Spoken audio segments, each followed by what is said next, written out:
Welcome to Just a Social Worker podcast, where we seek to celebrate social workers. With host Lori Eldred, a licensed clinical social worker in Michigan. In Michigan. Welcome to Just a Social Work podcast. This is Lori Eldred, licensed clinical social worker in the state of Michigan. And today I have a lovely guest, Liz Sweetbrass, who's going to come talk to us about our kind of ongoing series of being politically active in social work, making social work radical, decolonizing social work. And so I'm super excited for this conversation. But first, I want to introduce Liz. She is currently a solo clinician and owner of Centered Self Mental Health Services in Grand Rapids, Michigan. She's been practicing as a clinical social worker, providing individual mental health therapy since 2021. She works primarily with those in the LGBTQI plus community, other mental health professionals, which, as a side note, super needed for lots of us. And she's also working with those who have complex trauma or PTSD. Of course, we know those two things can be connected, but they could also not be. She is trained in EMDR therapy, a lovely EMDR therapist, I might add. Prior to her clinical work, Liz has a variety of experiences working in child welfare as a child protective services investigator, area agency on aging, which is the local kind of Michigan name for Kent County, but is essentially that resource for the aging elderly folks, kind of 65 and older. I think many states have different variations. And she worked in a quality assurance role, as well as other meso and macro work within Fostering Success Michigan. Liz has both her master's and her bachelor's in social work and is currently licensed in the state of Michigan. So welcome, Liz. How are you today on this lovely cold November day? Good. Yeah, very chilly November day. Yeah. Happy to be here.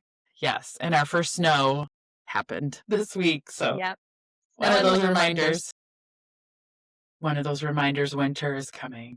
Well, I know you and I talked off air, and we've kind of been having those conversations about what this means to be radical, be politically engaged, and really work on decolonization in the process of being a social worker and with the social work profession.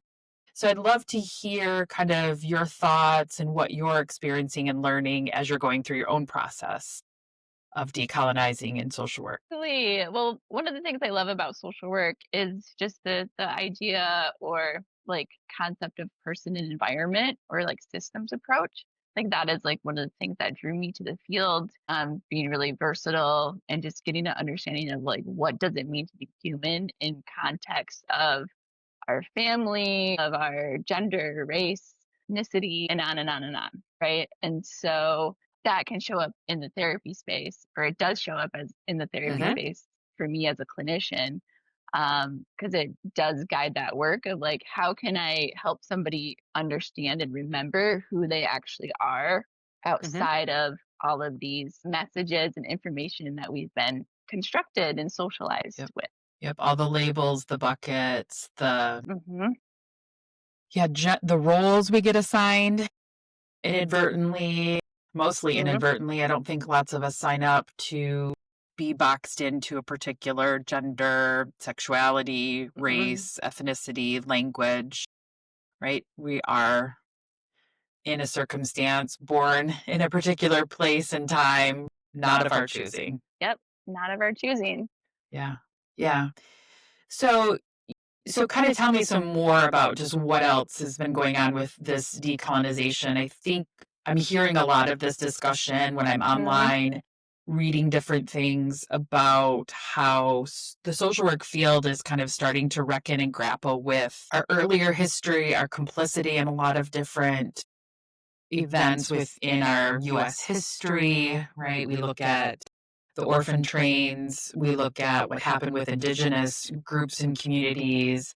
We look at our involvement in in World War II and some things happening that social workers were doing, civil rights. I mean, kind of on and on and on. So I'm curious about how you define that, what that means to you, and kind of your own process. Yeah, I think a lot of times, like the therapy space, or at least like in my experiences before I became a clinician, is this understanding of like therapist knows best, or like somehow like therapist is the experts, and then we have to like blindly follow them, or like, oh my gosh, please help save me from the treacherous soul that I am, right? Fix all my problems. Yeah, Yep. fix all my problems, make it go away. And I think just that narrative in of itself, it does a lot of people disservice and can often perpetuate that, like, here I am above you as a clinician, as a therapist, as a social worker, and I'm prescribing you a way to exist. Yep. Right. Yep. And so that's not my approach at all. Mhm. Right, because I really go in of like, who is this person? How can I understand them in a way to put a mirror up and be like, hey, who are you outside of all of these things of like who you had to be, or like who the world told you that you needed to be to meet that moment? Correct. And this like, I guess like the understanding of decolonization in that way of like really giving people like the means and the kind of like venue to really explore like who they are, and like remind them that they are the expert, point them to their own intuition, their own resources internally, and try to like get all the muck out from all of our socializing. Yep. Yep. And it really can lead to really beautiful, intense moments. Just like being a witness and like kind of stepping out of the way and allowing people to really, again, get in touch with their like roots essentially. Yeah. Yeah. It's almost kind of like social work or even just being a therapist, right? Which are kind of two different things, can be, is almost being more of a guide than right on that pedestal, the ways that social work and our profession, especially I think in the therapy profession, like just being on a pedestal of like, you know everything, you have the education, you are supposed to tell me what to do, how to fix myself, give me advice. And that is a struggle I have even kind of within my own profession of like, I got advice, some thoughts for myself, right? But I'm still learning, I'm still knowing. Answers. Right. And let's work on this together. So it's more of a co-equal relationship than a relationship that's got that, kind of power over. Like, I'm the expert. I'm going to tell you what to do, and then you're going to magically be better. And it doesn't happen. Yeah, I think that's like one part of decolonization, that addressing those power dynamics. Right. And like, yes, it's inherent. And also, we're both humans in the room, you know, and just trying to get to a different spot. Yeah. Yeah, absolutely. And undoing some of the unlearning, right? Unlearning, based on all of these roles that get assigned to us that we don't actively choose. The participation we have in lots of systems of oppression, as much as our profession as social workers is called to dismantle that, right? Being very conscious and aware of like where our privilege shows up, how we can use our voice or support the other, support others in their voice. Yep. Yeah. And it is like lifelong work. Yes. Right? Not just let's read a book and I can learn everything and magically better, but I can also participate. I can have experiences, relationships, connections.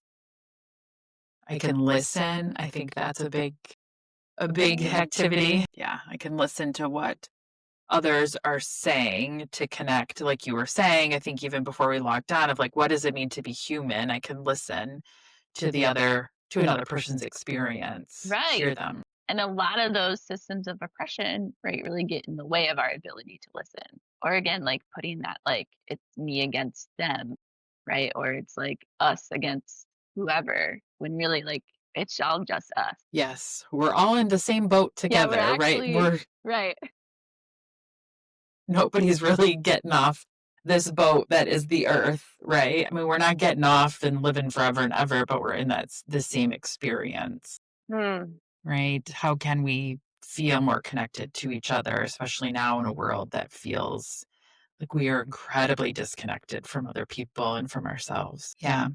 So, how can social workers who are in the role of a therapist or social workers in other roles see this work as essential? Like, how can we kind of wake up to seeing that decolonization is part of the work we need to do? I think it does go back to doing your own work and own like investigation in terms of being curious about what is showing up for you, what layers of oppression are filtering your capacity or role as a therapist, right? Because like as much as we say like we don't want to get in the way, we inevitably do. And I think it's important to keep an eye on that, and part of that is like doing your own work, having your own therapy, addressing your own Yep. needs, Yep. and knowing that like you don't have to have it all figured out for you or for your people that you see. Yep.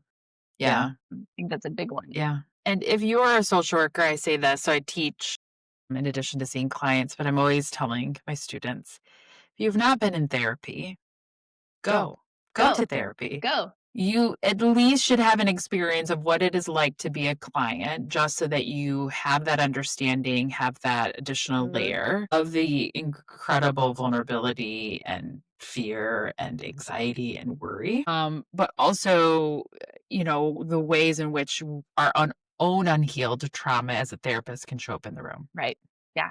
I think it's a really, really important part of this work that we don't necessarily, I mean, I think we're encouraging it more now, but at least like when I, was going through education and even, in the other roles that I've had, this propensity, that idea that we just Tendency. like, yeah, the tendency to just like kind of push through and like I don't have to pay attention to my stuff because if I help everybody else, then I'll feel better.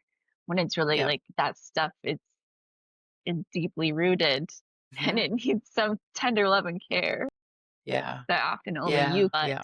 like through the guise of having a guide, having a skilled clinician to help you through that. Yeah. And interestingly, too, our profession, unlike a couple other ones, doesn't really require, strongly encourage us to attend therapy. I believe in the code, maybe it's for psychologists or counselors, like there is some type of reference. I Yeah. could be totally wrong. And if I am, I'd love to hear if I am, but I think there is that, kind of conversation of like, you need to be doing therapy and doing your work. Even if you are not a therapist, not a social worker practicing as a therapist, like, Right. you and I both had experiences being in child protective services, and man, you could get triggered all over the place Yeah. if you came from a home that felt very similar and familiar to some of the clients, and the ways in that, which that can show up. Plus within the child welfare system, right? We see kids of color, Black and brown, going into care Yes. at higher rates, Indigenous kids going into care at higher rates, kids of color being just really trapped in the system.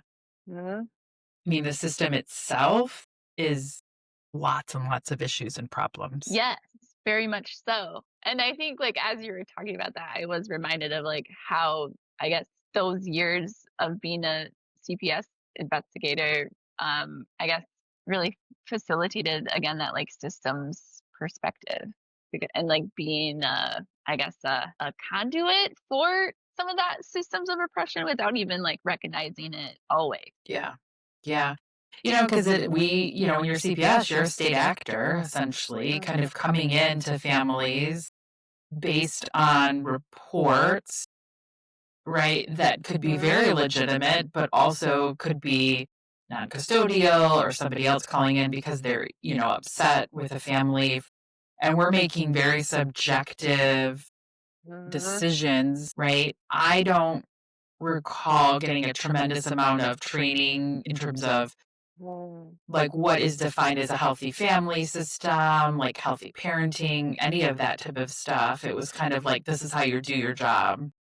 There's here's the complaint, you do the investigation, preponderance of evidence, but like, what are the standards we're using to make these decisions? And they typically are coming from a white, middle class, intact family standard. We were always told you can't kind of punish families for poverty, but I have to think families got punished because a large chunk of families getting referrals were folks, struggling and in poverty. I remember, I had one case drove me crazy was a mom getting referral in the middle of August that her hot water heater went out. I'm like, it's August. Who needs Nobody's, hot water? I mean, nobody this really, right? No. And also, like, she was like, yeah, it went out because it broke and I got it fixed. And she could show me. And it's just like the use of resources where that was just like Yeah, really taxing. really taxing and not really, that is not where we should have been spending our time because my hot water heater's gone at my house. And it's like to think, somebody would call, but I also have privilege, right? And knowing and being able to see that. Yeah. Yeah. And I bet you have cases like that too. You Yep, look back on, there's you're a like, few oh my that gosh. stick out. Like, are you for real? I'm here doing Right, what? right. Or just like, Mm-hmm. it's kind of like, going back over and over to families and the victimization just by us showing up, right? The terror, Yes. the anxiety, the worry that like my kids are going to be taken from me based on these arbitrary white family standards that are not applicable to my family for a lot of different reasons. Right. Not for an abuse or neglect reason, but families just look different. It's okay. Yeah. Yeah. Do you have examples kind of or thoughts about how some of this decolonization, deconstructing, I know we talked about the therapy, getting in therapy and of course making sure that you have a therapist that has this unique framework. I think you're obviously working on that and providing that as a framework and context. What else could, this deconstructing and colonization look like? Like what are some things that could be helpful? Yeah, it's a good question. Some things that could be helpful. Well, again, like I know, like referencing that power dynamic inherently, but also I guess like relinquishing your, I guess, power or like perceived power or your privilege, right? That like you somehow know better than somebody in front of you. And really confronting that. I'm trying to think the other considerations. My thoughts escaped me a little bit with the decolonization, but just Yeah. like other aspects of, I think one of them too is like remembering your own inherent wisdom, right? Because a lot of times, like in our capitalistic society, where like we're just produced and Mm-hmm. structured to Mm-hmm. go to school, get good grades, so we can work a full-time Mm-hmm. job and get the money to buy the Mm-hmm. things, Mm-hmm. and like no room for Mm-hmm. emotions, love, tenderness, rest. Mm-hmm. And so then we're just like overworking this, like, right side of the brain. I think it is. I can't remember which is which, but like that part of the brain that's like really logical, Mm-hmm. intellectual. Like we're Mm-hmm. so smart and we Mm-hmm. pick up on all these patterns. So anyway, the part of that decolonization is like returning to your own inherent wisdom, right? Like you have a nervous system that's trying to communicate with you. You have intuition. And I think a lot of Mm-hmm. that, like in indigenous cultures, right, is that like that was like really stripped away. Like all of that, Mm-hmm. Mm-hmm. kind of being a collective, being in Mm-hmm. community, Mm-hmm. really like leaning into your intuition and like, I guess, like your spiritual nature. Yeah. So I think that is one way to decolonize is just like kind of consider what would it be like if I did have a different understanding of this physical body in this time and space. What Mm-hmm. does it mean to be a human being and in relationship with our other human beings? Yeah. Yeah. I think you bring up the point too of like our kind of this rooted, where are we rooted at, right? I think I'd heard a podcast not so long ago that really just still sticks with me of so, we live in this white culture dominated community, society, all these standards and ideals. And so much of white culture is disconnected from their roots. right? Yes. Yeah. And how do we get reconnected with who we are, with where we come from, with how we see ourselves in the world, right? Understanding we come with privilege, this white kind of, narrative, this white culture narrative, but like, I think that just that idea of, yeah, when you think about what it is to be white, a white social worker, and just we don't have, I mean, some of us have tremendous privilege and we can kind of know, but do we feel connected? Right. Right? Do we have that sense of community? Do we have a sense of a greater purpose? Or, um, yeah, the word's kind of escaping me. I think it's just in my own awareness. I mean, I feel like I'm at the beginning stages of some of this, but yeah, I just remember that conversation and probably not capturing that right. Sure. But yeah, I mean, you think of indigenous cultures and they have these beautiful, rich traditions, practices, sense of responsibility towards the earth and other people. Yeah. And I know just white folks have lost so much of that Yeah. in pursuit of wealth and greed and capitalism and feeling good about ourselves and conquest and obtaining more and more. That kind of like Yeah. nothing's good enough, so we need to Nope. acquire more and more. When Yeah. actually, like, we are good enough just exactly as we're born, created. Like, Yeah. we are enough. And Yeah. like, what would happen if we all really believed that fully? Yeah. Yeah. Because it's a feeling of emptiness that never gets filled, right? As much as, our capitalist society is always consume, consume, consume. Mhm. No matter how much we consume, it just doesn't feel any better.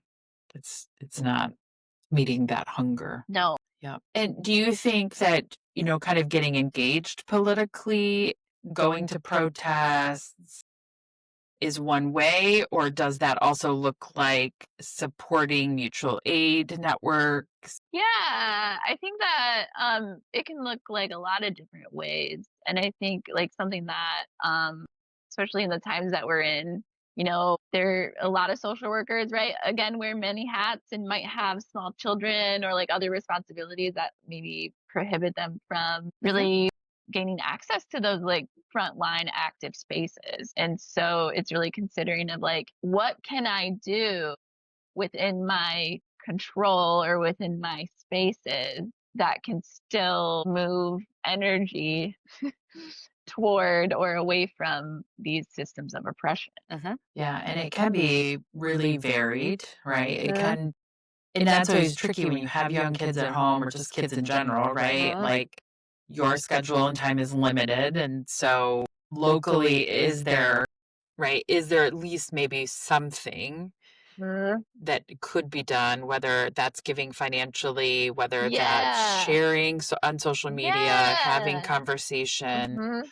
right? Where Yeah. we're just calling attention and giving this other perspective. Right. I think like some other ideas come to mind or like just like connecting with your neighbors, right? Or just like really like valuing and seeing them. And like if you are connected on social media, there's a lot of those like buy nothing groups, Mm. which I think again is somewhat of a mutual aid situation. Yeah. And just really like coming together and helping to meet those community needs. Yeah. And I Yeah. know every community is a little bit different, but again, Yep. let's just remember to look each other in the eyes, right? Yeah. Yeah. And um see the goodness, I guess, or Yeah. try to.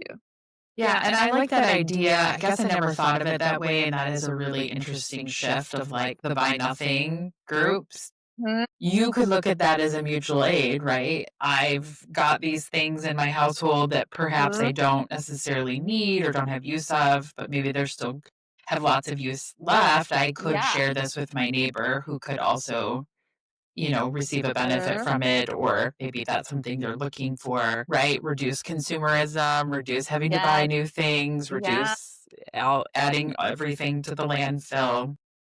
But I like that kind of shift of like even little stuff. Join a buy nothing, Mhm. kind of sell nothing type group. Yeah. And, right, what do you have that you could, you know, post in there? Or, I mean, just get in there, like, is there something that you might need that might Right. prevent you from There doing might some of that be. stuff? Yeah. You never Yeah. really No, do I like know. that. It makes a connection Yep. with Yep. somebody. And I think even like there's an example too in my neighborhood. There's a few of the neighbors that got together to help Mhm. this other neighbor Mhm. with like external house stuff, right? Nice. Yeah. And Amazing. that comes to mind too of like what if okay, even if we don't have like the time and resources to like go to Mhm. Lansing or to the White House, right? Mhm. Or, etc. How can we still like actively protest these systems of oppression Mhm. by being in community with each other? Yep. Yeah, because your neighbor, if you can't get out there and put up a shingle or I know I can't do that, or, Right. put some siding up, right? Yeah, I could bring some food over to make sure people who are absolutely. working on it are fed, Yeah. right? Or I can have a kiddo come over, or kind of go Mhm. over there and keep an eye on them, right? Keep them entertained so that folks have a little bit more space. Yeah. I like that. I think sometimes we do think like, what's the big thing? And Yeah. it's such a factor of like being an influencer and being this and just being so well known. And it's like, is that the goal? Like, I just want to be well known, or do you want, Right. to be in community? Right. Yeah. Good. Good. What would you like people? I know we don't have tremendous time left, but what would you like people to take away from this conversation? Yeah. That's a really good question. I know I need to be reminded. Let's see. That's right. I remember now. Hmm.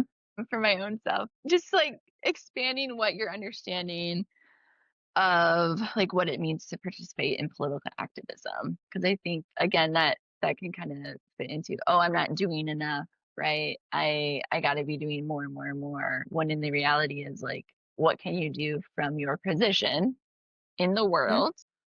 Hmm. And sometimes it might actually just be rest, Hmm. as Hmm. counterproductive as that sounds, but that can actually be quite restorative Yep. to give you fuel to Yeah. do other things. Yeah. It can help with a good nervous system reset if you're Yes. dysregulated. Yep. Can just give you some space. It can open things up, have you feeling expansive, right? Sometimes just taking a nap really can shift a perspective, Yep. right? Let Yep. some of that unconscious brain do some work about the Yeah. thing you might be struggling with. And our unconscious brain is pretty freaking awesome at Pretty times. cool. Yeah. Collective Yeah. consciousness. Yep. Yep. Yeah. So just expanding your understanding, I think, would be Yeah. the main takeaway. Yep. And I probably will add to, just based on what we've talked about, is the like, we can do these little things, right? Absolutely. It isn't this, I have to write this book that's a New York Times bestseller, or I have to, be on all the platforms and the podcasts. And it's like, it could just be looking your neighbor in the eye, saying hello. It could Right. be introducing yourself to your neighbor. It could be, right? Supporting in our area, we've got the Grand Rapids Mutual Aid Network, can be supporting, even if it's like I can give $5, I'll skip my Starbucks latte this Right. week, and I Yep. can give that, to my mutual aid, or I can buy, I've got a little extra money, I can buy food, especially now. Fortunately, the last thing I read, Michigan is providing SNAP benefits, food benefits to individuals who need those. That's not always the case in every state, and there's a lot of legal kind of back and forth, and the government and state governments being in the court system, but like even just providing some food for neighbors, being, as a social worker, we've got great knowledge of resources. So many little ways that we can kind of connect with other people. Yeah. Absolutely. Any good resources? I could put those absolutely in the show notes. I will also link in the show notes to ways to get connected with you if they want to kind of learn more about Yeah. your work and what you're doing. Absolutely. But good resources that maybe people could start to look at. Yeah. I'm trying to think. I mean, I know there is a book. I think it's literally called Decolonizing Therapy. Yep. Yep, there is. Which I can't. It's a thick one. So there's that, or just like I don't know, expand your horizon on different like if you listen to podcasts, right? There's a lot of, I mean, clearly maybe the people listening to this do listen to podcasts. So, um, yeah, just expanding, like understanding in that way. So, or like the other things that come to, I don't know. It's hard to So say what? for sure. Yeah, what is it seeking out different communities' perspectives, right? Reading a book is great. It's a Sure. start, but Hmm. shouldn't be where you stop, right? Hmm. You can look in terms of local, right? Meetups or local ways that you can connect with other people, maybe in a different community.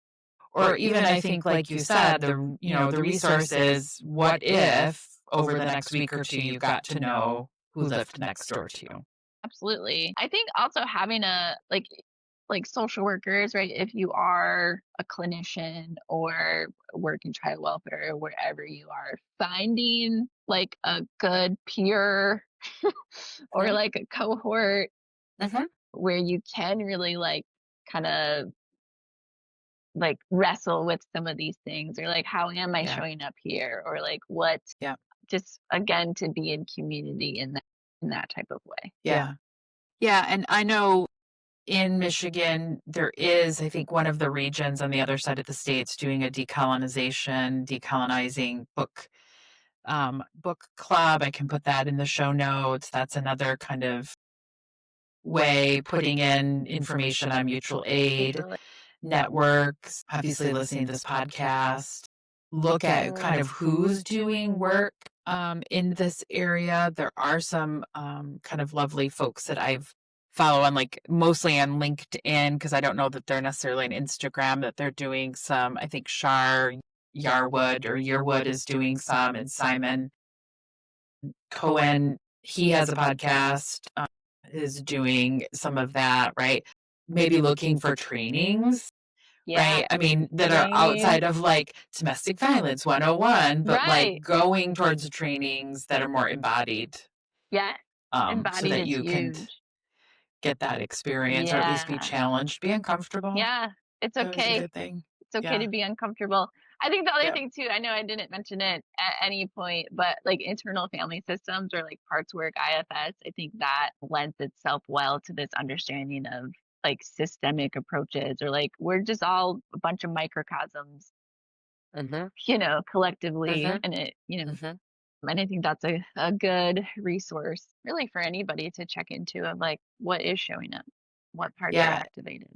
And even within IFS, I know that there's subgroups, and this is, I think I've seen in some of the emails I've gotten, like a subgroup of really deconstructing, working on all of your implicit bias, kind of internalized misogyny, Yep. homophobia, classism, um, just all of that racism. That's all Yeah. just the waters we're swimming in, the implicit messages we're taking in very unconsciously. Most of us wouldn't consciously say, hey, I'd like to believe this, right? All of those societal beliefs that get stuck in our brain. So IFS is a great tool that way too.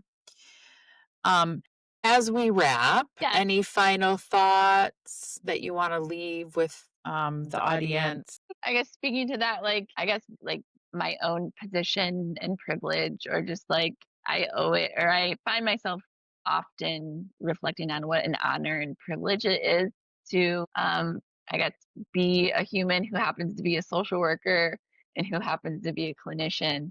Because it really is like a just, I think, a unique slice of the Hmm. world Yeah, and the understanding of what it means to be human.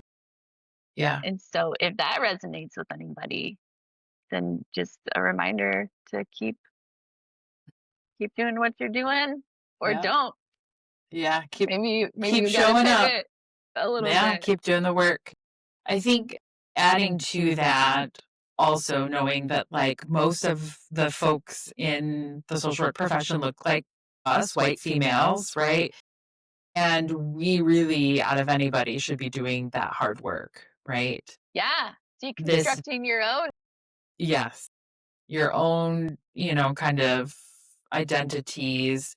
And also, right, knowing that like that this is become a white culture, white person Yeah, struggle problem that we really need to do work on that and Yeah. do the heavy lifting. Absolutely.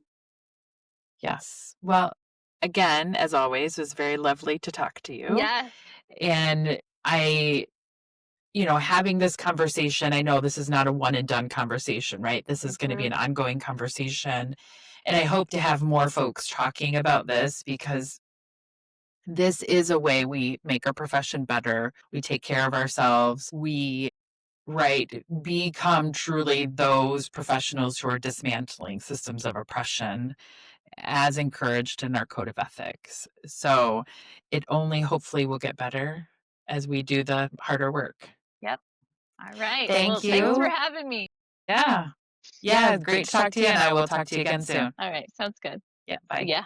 Thank you for listening to Just a Social Worker podcast with your host, Lori Eldred, LMSW-C. All information in this show is not a substitute for therapy and is only intended for entertainment only. Should you need help, please reach out to 988 or your local mental health resource.